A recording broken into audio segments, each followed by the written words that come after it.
Rock bottom.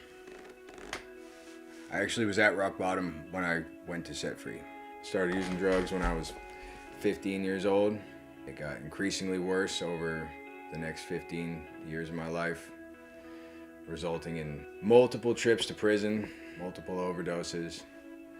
I was out on felony bail, facing 20 years for my latest run-in with the law.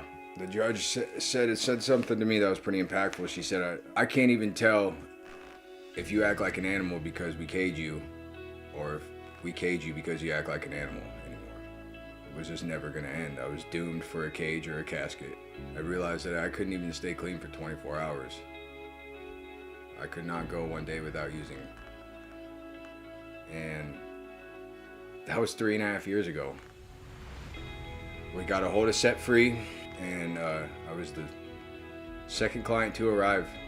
I was so damaged when I got there. I was so damaged. I told them I was broken. They said, you're not broken, you're damaged.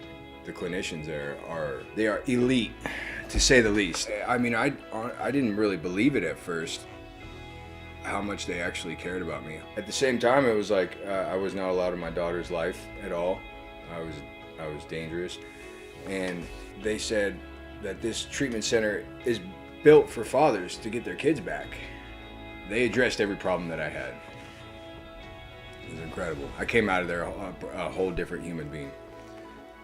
By the time I started my OCS case, because of going to Set Free, I was 75% done with it. It was one of those things. I was ready.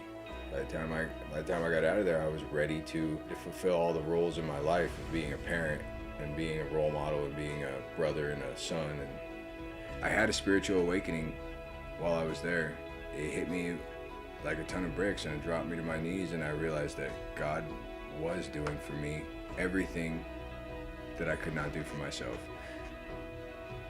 That the only way I made it there was because of God. The only way that facility was even built was to honor the Lord. You'd be a fool to think it wasn't God's plan. When I went into Set Free, I had no job, no license, no daughter,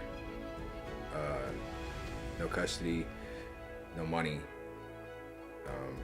no spiritual foundation, no connection with God, and I have all those things today. I have full custody of my daughter. I got about 14 or 15 years of raising her to adulthood. So that's where my future is, and I'm very excited about it.